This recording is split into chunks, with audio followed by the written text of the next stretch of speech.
Hello, and thank you for joining me again today on the Finding Hope After Loss podcast. Don't forget to subscribe so you don't miss any future episodes. You can really help the show reach more loss and infertility families by taking a moment to leave a positive review or rating on Apple or Spotify. Check us out on Patreon for exclusive bonus content. Just go to patreon.com/Finding Hope After Loss.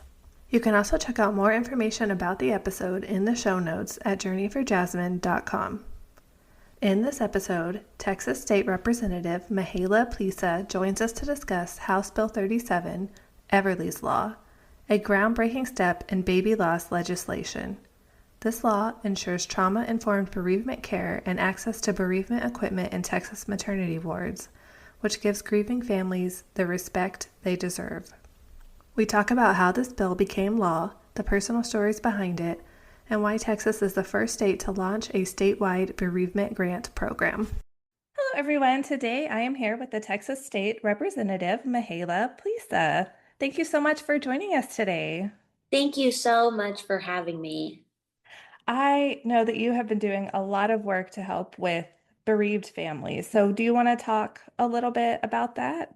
Yeah, absolutely. And I just want to say what an honor it is to be with you at the beginning of July. July is Bereaved Parents Month. So I'm just really grateful to have the opportunity to talk about the work that we're doing for families in Texas and how we can expand what we've created here, the golden standard for trauma care for families, to the rest of the nation. So essentially, when I originally ran for House District 70 in Collin County, I ran in one of the most competitive districts out of the 150 districts in the state house. And we won the old-fashioned way. We knocked on tens of thousands of doors and had hundreds, if not thousands, of conversations with families all across House District 70 in Southwest Collin County. And one of those door knocks led me to House Bill 37, Everly's Law, which basically creates the golden standard for families experiencing stillbirths, neonatal loss. The loss of a child in Texas should be treated with respect and dignity. And that's what we did in House Bill 37. It basically introduces cutting edge technologies for parents if they so choose to want to use a cuddle blanket or a cooling bassinet to spend a little bit more time with the child that they lost. If not, that's fine. We will have state-of-the-art trauma-informed care in all of our maternity wards so parents feel seen and, their experience is respected. And is this something that will be in hospitals across Texas or just in this area? Yes, it's actually going to be across Texas. We worked really, really hard crafting and passing legislation. I don't have to tell you that healthcare in Texas is a really hard thing that families deal with, parents deal with, whether you're in a, booming metropolitan area like, my district, Plano, Collin County, Dallas, or you're in a rural area. We've been seeing a lot of maternal wards and rural hospitals shut down. What House Bill 37 essentially does is it creates a grant program. We were able to work with Senator Huffman. She is the chair of Senate Finance, and she helped us appropriate $5 million to this grant program to basically acquire cutting edge technologies for families. Like I said, cooling bassinets, things like that. Those type of devices are typically found in areas like mine, right? Where families have undergone horrible experiences, realize that they didn't have access to what other families might have had access to help, prolong that experience, prolong time with their lost child. This gives, family time to come in from out of town, do whatever, necessary things families want to experience. So that grant program will help the hospitals who don't have these devices get them and then help distribute funds for, if we have a large maternal ward where we're seeing lots of, deliveries happen, they might need two, right? So making sure we're identifying those hospitals. So that's That's essentially what Everly's Law does. But the inspiration behind it is what makes me so proud to be a state representative and show communities like mine, bereaved communities, that legislators are listening and that we are trying to make a difference. And I think that's just amazing. I mean, we had a stillbirth in Frisco. We delivered at a hospital there, and we didn't have the cuddle cot. I didn't even know of the existence of one until later. So like you were saying, seeing that other families had this and we didn't. So yeah, I'm just so glad that, that you're helping to make this happen for all lost families. Yeah, and I think that, that's I think what stuck with me the most when I was knocking doors in my district. One of my neighbors, I knocked on her door and she essentially was didn't really want to talk at first. Usually when I knock on a constituent's door, I'll say, "Hey, I'm Mihaela Plesa. I'm running to be your state representative, or I am your state representative. And I just wanted to see, how can the state legislature make your life easier?" And at first, Katie, she didn't really want to tell me her loss, her story of loss. But we did exchange information, my website. We started the conversation online through Instagram, DMing each other. And she eventually told me the story of Everly, and it was her first pregnancy and being diagnosed with a critical condition, knowing that she would never have that first day of school. She would never have those everlasting moments. She started having, instead of planning nurseries, she's, planning a funeral. And that story just stuck with me. And as we started talking about her experience and her loss, she basically told me and shared a similar story to yours, where she didn't have access to the device, and then later going home, and it's like a horrible image, right? Bereaved mothers, bereaved fathers, families, aunts, Google searching, right?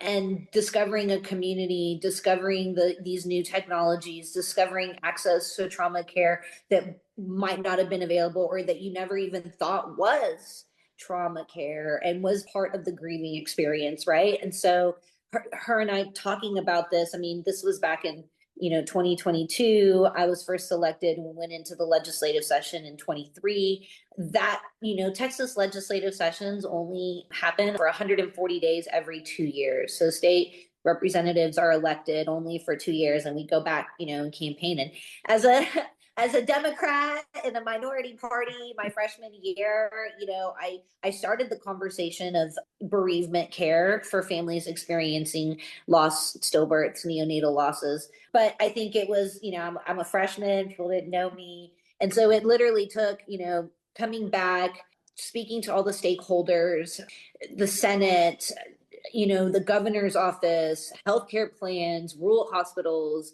metropolitan hospitals, and figuring out how do we craft policy that isn't, wrapped in red, in bureaucracy. Like, we needed to get help to families, and it's been the best bill to work on. Everly's Law has been the best bill to work on, because not only were we able to do something that's real for families. Families will experience this. Hopefully we don't have families going home and discovering care after the fact. There'll be somebody there to walk them through the process, if they so choose to use a cooling device, if they so choose to use this stuff, right?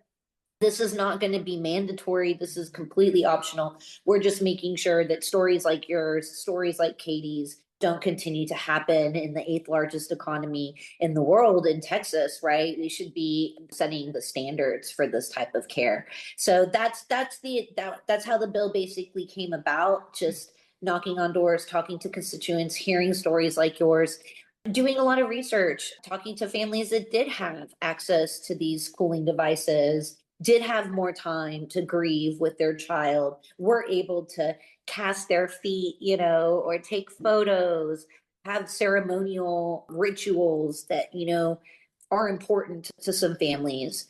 Having mother-in-laws or mothers, aunties, uncles from out of town being able to come and see the child and identify this life, right? Make memories with it, with their, whatever. These things are personal, and those choices belong to the families, and that's what we were trying to do with House Bill 37. It's just, yeah, it's just amazing. Like when you talk about it, just all the things. I mean, because I feel like people, especially in Texas, who is not known for being at the forefront of women's healthcare, it's just, yeah, I just Well, don't think people see the need for it. absolutely. And I think what was one of the most gratifying things about working on Everly's Law and working with Katie and working with my colleagues is the fact that this was an opportunity to learn more about my friends, my colleagues, the stakeholders. So many came to me and said, I've had this experience. We lost a child, or my daughter's lost a child. We didn't know about this. You know, building that relationship on such a personal level with so many of my colleagues that signed on to this bill. This bill basically almost passed unanimously through the House. I think there were only two people that voted against the bill. So out of 150 to only have, two no's is a beautiful thing. And it passed unanimously through the Senate. So, having a signature from the governor, and I think that just shows the importance of this issue. So many understood what this was about, and many had been able to share their own experiences. And that's why I think this law is crafted so beautifully, because it really was crafted with grace. It really was crafted with love and pure intentions for what we were trying to do. I know that people sometimes have a bad taste in their mouth for government.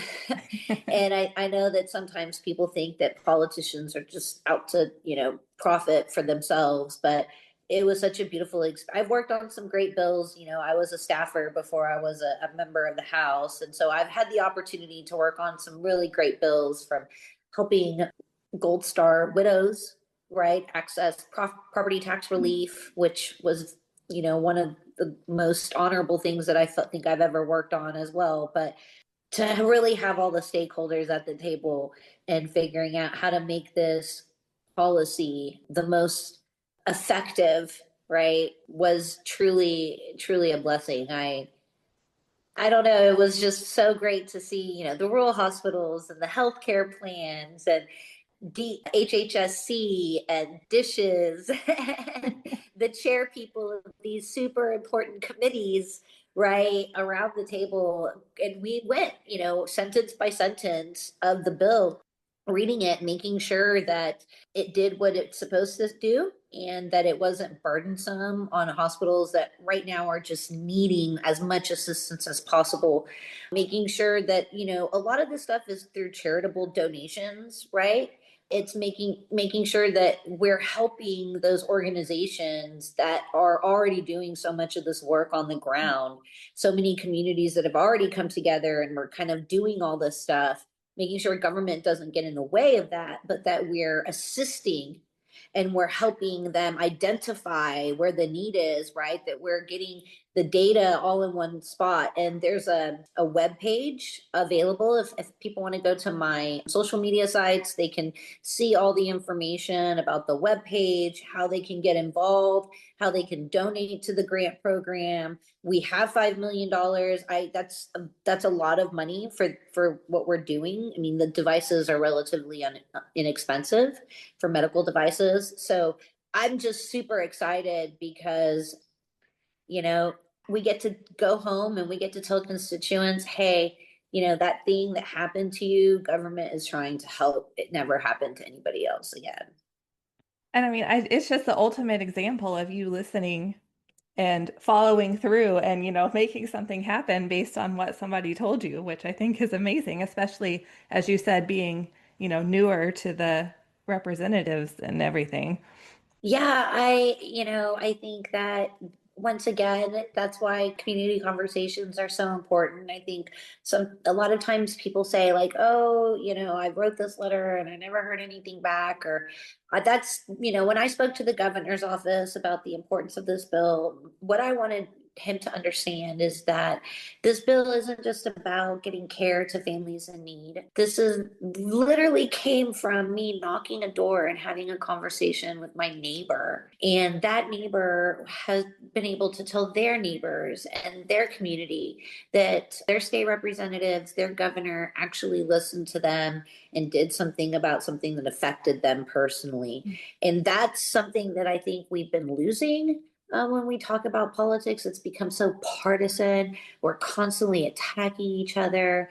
And I think that bills like this, policies that are rooted within the community, help reaffirm that those 140 days that we're down in Austin, we really are trying to do good. We really are. So how long you said that this started back in 2022? Is that Yeah, so I originally started having my conversation about this bill in 22 and then speaking to different stakeholders once we got into the legislative session and the 88th session in 23 and kind of, shooting some ideas, kind of sharing the story with certain different agencies, talking about what they do, how they're coordinating currently. And then worked through it again in the interim between the 88th and the 89th session, started to draft some language and figure out what the anticipated cost was going to be for the program. Then filing the bill, obviously, at the start of the 89th session and starting those really critical conversations with my colleagues, explaining to them what it is and explaining the importance of this priority for me to the speaker's office and creating alliances there to help them kind of help me move the bill through the process, right? And so once we were able to file the bill and get a committee hearing, just basically working through the fiscal note, figuring out how many employees is going to need to help, direct this grant, what other agencies are already maybe doing some of this stuff. So it was kind of working every day, little by little, putting the pieces together until we kind of had an idea of how much the program was going to cost and how it was going to be implemented through our state agencies. And that was that big meeting I was telling you about, where everybody just literally, I mean, if you just think about it, everybody's just coming together around the table, and we're just reading the bill, right? And it's the chairman of appropriations and the chairwoman of the committee that the bill was through, and just all the key people who this is what they're experts in. And then having witnesses come and tell their story, right, was very critical too. Is how we tell these stories with respect and dignity and grace. And then I think getting it out of the house was just amazing, and then having it picked up in the Senate by the Chairwoman Huffman, I'm sorry. She's, like I said, amazing. She's the chairwoman of Senate Finance. She's understood the importance of this and was able to help us appropriate the funds and vouch for the Senate. And so when you have rock stars like that, kind of understanding the assignment, it was really, really beautiful. But I think the best was kind of talking, it got sent to the governor's office and just explaining to the governor what it was. And I think that having him sign it before session even ended just showed the testament to him believing in what we were doing. And like you said, Texas isn't always thought of to be the golden standard for women's health care. We explained to him that this was about grieving families and nothing else. And I think that him signing it just shows a testament to that. Wow, I mean, you don't think about how much effort goes behind like creating the bill and you have to go to all these people and then like you said do the cost estimate and I mean there's just so much that goes into it and all we see is the end result of it either passed or it didn't. Yeah, that's why I just want to tell all your listeners and everybody out there experiencing a loss that whatever that loss is, whatever that struggle is, for me, this story just stuck with me. I think that people who are listening should all reach out to their state representatives, their state senators, talk to them about issues that are important to them. You never know what issue you're going to share with them that, they're going to say, wow, I can do that. I can do something about this, right? I sit on the committee, or I know somebody in the stakeholder that can help. So I just encourage everybody, find out who your state representative is, get involved with that side of our political environment, because these stories matter, and these policy priorities matter just as much as public school funding and all the other things that we deal with, transportation. You never know. You could be helping create the next Everly's Law, and I think that we need more of that. Yeah, definitely. I agree. I think a lot of people just think, oh, they're not going to listen to me, or they're not going to, it's not going to make a difference. But like we've already said, this shows exactly how that can make a difference. Absolutely. I mean, that's, I think, one of the biggest lessons that I took away from passing this bill is that, the process of passing House Bill 37, process of getting Everly's Law to be signed and effective September 1st. Everybody can go and look on the websites and see the effective dates and how it's going to be implemented. But the advocacy strategies, right? The coalition building, that matters, right? So I just, my advice would be, lean in, get involved. You never know what your lawmaker might be interested in filing, and what they might be able to get done. Even across, that's what we're trying to do nationwide, right? That's what we're trying to have those conversations with other lawmakers in Louisiana and Oklahoma, and tell them, hey, this is what we were able to do here. I don't know what other states numbers are, but I'm sure that every state would want to do something for bereaved parents. I know you probably don't know what every other state has, but do you know if any other states have a law like this? No, Texas is actually the first state in the nation to create a grant program for these types of bereavement technologies and to initiate that within their maternal programs. I know that most maternal programs, they do some training around bereavement and how we talk to families, but I think that this is taking it one step further, and this is actually helping families before, during, and after the loss of a pregnancy, especially for families like Katie that knew that they were going to have a silent birth.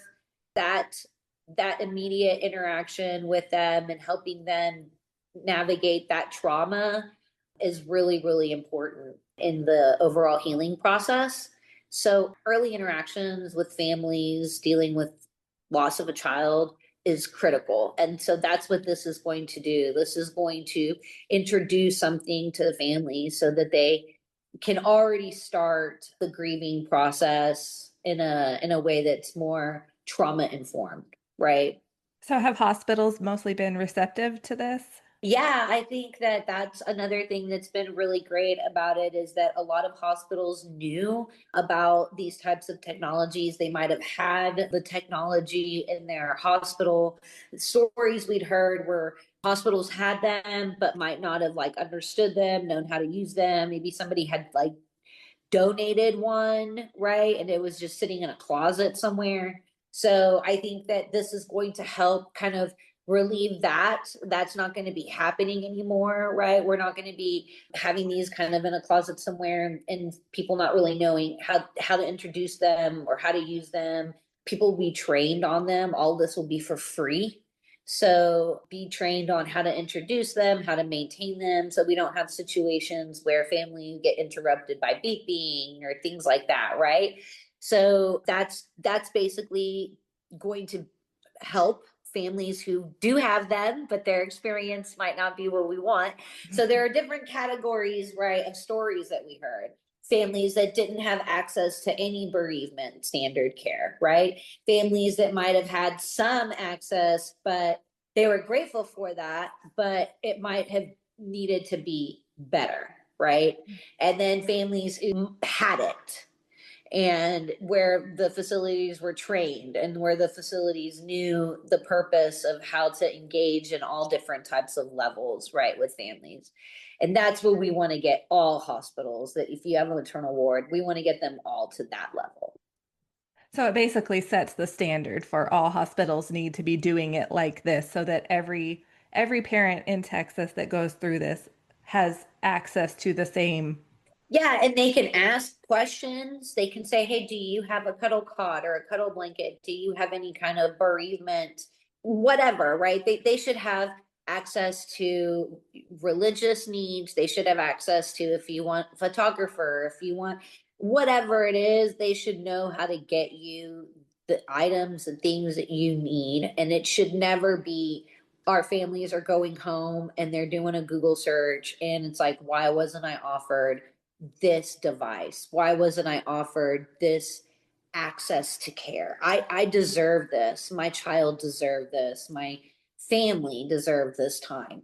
And that shouldn't matter whether you're in McKinney or McAllen, right? That should be the standard of care throughout Texas. Out of curiosity, do you happen to know like how many hospitals there are in Texas? There are a lot. There are over 200 hospitals in Texas, but they're not all designated maternal wards, right? So that's why we were able, and some already have these devices. Some like might have two devices, right? And so we can identify now because of the way that this program is structured. We can identify who has them, who doesn't have them, where we anticipate the need be, depending on birth rates, right, and things like that, because a lot of conversations we had too was like, if you're in a rural area, you might have a rural hospital, but you're not giving birth at that hospital, right? You're going, and so making sure that we're aligning all those stars. And I think that after we get this first phase of implementation done, I'm really excited to continue the conversation with my colleagues and see how else we can expand this type of care, right? What's the next thing that we need to be focused on? That was going to be my next question is do you think that after this that there's still work to be done? Yeah, in doing my research on Everly's Law and how this type of bereavement care is done in other countries, it's amazing to see the progress that's done. Like, for instance, in the UK around bereavement care for families experiencing neonatal loss, right? Even like South America and Chile and other countries that have embraced this type of bereavement care for getting over the initial loss, the initial trauma. Because I think at the end of the day, families never get over the loss of a child. When I was a little kid, my cousin died at a very, very early age. He was 14 years old. He wasn't an infant or a baby, but I just will never forget the effects that it had, not just on my aunt and uncle who never got over it ever, but my grandparents, my dad and mom, us as cousins. And I don't know if maybe we growing up in the 90s and having that loss understood about trauma care and bereavement care and what it means, to lose a child. But I think that now we've come so far in that type of science. And I think that it's a shame that we're not being more informed with grief and loss. And I think that it helps, I think with Katie, a lot of it was shame, right? And when we have these open public conversations, when you see the support, I think the biggest message should be there's no shame in this. There's absolutely no shame in this. And we stand with these families and we care for these voices and we care for these lives. And I think that that's what I'm trying to do, and that's the goal, right, that we should be striving for, is how do we remove shame and stigma, and how do we focus on healthy mothers and families and healthy Texans. And so that's my goal for moving this forward, is how do we build on the science, and what that we see is happening internationally would also help here in Texas. I think in the UK, when you have a neonatal loss or an infant loss, you can actually go home with your child for a couple of days and use these bereavement devices. You can take your child to the nursery that maybe you were preparing, or whatever your needs are. And so I don't know if that's something that we're ready for in Texas yet, but those are things that we're looking at other countries and where they're taking this type of bereavement care too. I bet you have learned a lot about other countries and how they handle grief and all of that. Yeah, I think that for me, it's been a great journey. I just every story I hear, it's like I'm hearing a story for the first time. And all the details that families remember that are just so critical and so important to them, I think is the lifeblood of this bill. Is that you don't know, me on this side, I don't know what's going to be important for a family going through such a devastating loss. And I don't even think that some of the families could articulate what was going to be important to them. I think that some of the most moving parts of learning and hearing stories were families saying, I got to hold my daughter. A father said, I got to hold my daughter during a football game. And I'll never forget watching that football game holding my daughter. And so I don't think that he knew at that time that that was going to be a core memory that was going to be unlocked for him. So that's why I think that having options and having kind of freedom in how this bill is implemented was so critical because we want families to have an organic experience. That's making me tear up over here, that story. Yeah, I agree with that. We just, we don't know. Each family is different and we don't know exactly what each family will need. And like you said, a lot of us, especially me right away, I didn't know what I needed. I just knew I needed something, but didn't know what it was. Yeah, and I think also for the external family too is really important. That was something else that I wasn't anticipating to be kind of moved by, but some families when I was doing research would become very open and telling me stories about like it was important for my mother-in-law to come and meet this my daughter because I didn't want her to say, "Hey, when are you going to just have another baby?" Right? I was getting bugged so much about having a baby that finally we had this baby, and I just was like, it was very important for me for her to meet her, right? And so hearing that story was very like kind of raw and going, oh wow, like I never even that's why I just encourage your listeners, please engage with lawmakers, tell them your stories, remove the shame and stigma from whatever experience it is that you've had because there is no shame, there is no stigma and loss and grief, and it's our responsibility as lawmakers to make sure that that everybody has access to the best technology, the best care, and have science and trauma informed care involved in some of this. So is there anything else that you'd like to share, Ad, about the bill or about anything else you're doing or Well, I just so grateful for what you've been doing, how you have been educating people with your platforms. I just encourage everybody to get engaged, reach out to your state representative. If they want to reach out to me, they can reach me at plesafortexas.com on my webpage or any like all social media platforms, Plesa for Texas, and share your stories. Would love to figure out what the next step is for bills like Everly's Law and bereavement care and loss in Texas. I believe that when we work together, we can do the impossible. And so just thank you so much for sharing your space with me. And I'm looking forward to getting to work. We're going to be going into another special session in like a week, a week and a couple of days. And so looking forward to getting back to work for the people of Texas. well, thank you so much for coming on today and for everything that you're doing to help families. Such an honor. Thank you so much for having me. I wanted to take a moment again to just thank Representative Plesa for all she is doing to help lost families in Texas. And give another reminder that it never hurts to reach out to your government representatives.